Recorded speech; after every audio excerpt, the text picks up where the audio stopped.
Jamaah sekalian rahimakumullah, kata baginda Nabi, la tahkiranna minal ma'rufi syai'an walau an talqa akhaka biwajhi talqin. Masih ada waktunya, Pak? Saya lanjutkan atau ada yang mau ditanya? Saya lanjutin dulu. Baik, kata Rasulullah, janganlah sekali-kali kalian meremehkan perbuatan kebaikan sedikit pun, walaupun engkau bertemu dengan saudaramu dengan wajah yang berseri-seri.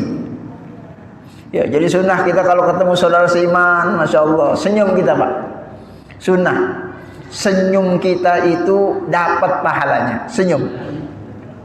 Ya, meskipun mungkin di pikiran kita lagi banyak masalah, ya kita senyum aja, Pak. Ya, cemberutnya entar, kalau itu orang udah pergi, baru kita cemberut. Senyum, ya biar kata listrik udah nunggak 2 bulan, senyum aja, Pak. Ya, anak kita bayaran 3 bulan belum dibayar, senyum aja. Ya, ada yang lagi sakit, BPJS-nya mati, ya senyum aja. Ya, senyum. Ya, biar kata misalnya ada musibah, silakan kita senyum, jangan perlihatkan kesedihan kita kepada orang lain.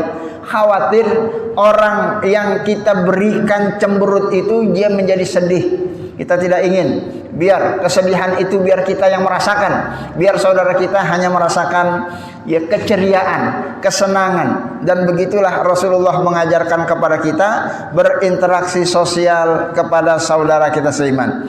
Al-hasu ala kasyakatil bashi wal bashi andal liqa'i wa khasatan idza kana ba'da ghiyabi au qudumi min safar. Ya, wabil khusus ya, kalau kita sudah lama nggak ketemu, ya apalagi kalau baru datang dari perjalanan safar.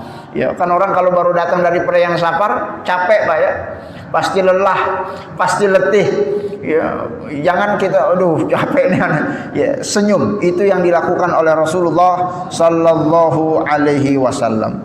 Termasuk memberikan ekspresi kecintaan kepada orang-orang yang di sekeliling kita walaupun dia anak kecil. Ya, jangan kita kira anak kecil itu tidak punya rasa. Anak kecil itu sensitif dia. Saat kita berikan senyuman dia akan bahagia. Pada saat kita berikan cemberutan, ya, dia pun akan merasa tidak nyaman.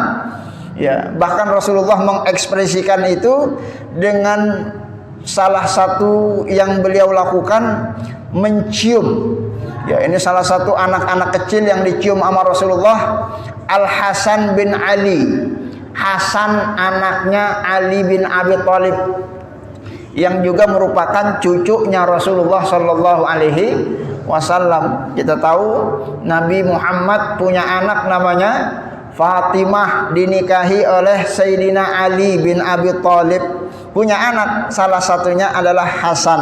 Hasan ini ya, sering dicium sama Rasulullah, dicium. Ada sahabat namanya Aqra bin Habis. Ya, Pak Aqra anaknya Pak Habis, dia ngelihat, ya kok Rasulullah anak kecil dicium-ciumin. Nanya dia sama Rasulullah, ya Rasulullah, inna li ashran minal walad ma qabbaltu minhum ahada. Ya Rasulullah, saya di rumah punya anak 10 ya Rasulullah. Engkau baru cucu 1 dicium-ciumin. Saya 10 anak nggak pernah ada yang saya cium ya Rasulullah. Ya, ini heran dia. Makanya nanya sama Rasulullah, saya anak 10 aja nggak saya ciumin ya Rasulullah. Engkau cucu 1 dicium-ciumin. Apa kata Rasulullah? Man la yarham la yurham. Orang yang tidak sayang maka tidak akan disayangi. Man la yarham la yurham.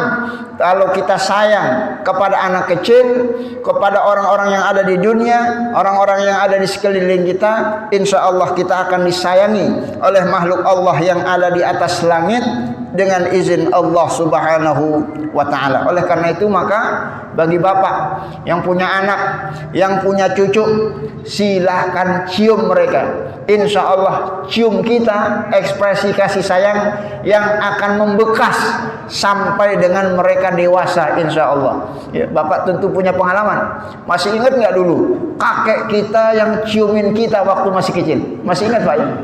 Masih ingat nggak dulu orang tua kita cium-ciumin kita? Masih ingat, Pak, ya? masih ingat.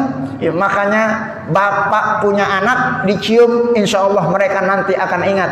Bapak punya cucu dicium, insya Allah nanti mereka akan ingat. Ya, tapi syaratnya masih kecil, Pak. Jangan udah dikumisan dicium-ciumin.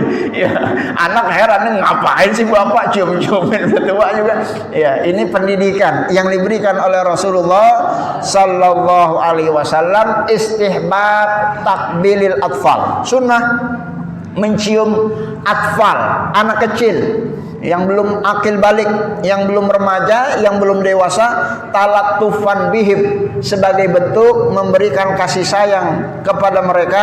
Wa anna dzalika min unwanir rahmah, itu salah satu cara kita memberikan ekspresi kasih sayang fil qalbi, yang bersumber di dalam hati. Kalau kita mengekspresikan apa yang ada di dalam hati, insya Allah akan masuk ke dalam hati, sehingga kecintaan, hubungan yang harmonis antara orang tua dengan anak, antara kakek dengan cucu, insya Allah terus akan terjalin sampai kita wafat meninggal dunia, insya Allah ta'ala. Sehingga saat kita wafat meninggal dunia, kita didoakan oleh anak-anak kita yang dulu sering kita ciumin, didoakan oleh cucu-cucu kita yang dulu sering kita ciumin. Ya, seperti kita saat ini, ya, orang yang paling kita rindukan tentu orang yang dulu mencintai kita pada saat kita kecil. Maka mudah-mudahan ya harmonis kecintaan itu terus dipupuk, ya, sampai kita berjumpa dengan Allah Subhanahu wa taala. Amin ya rabbal alamin.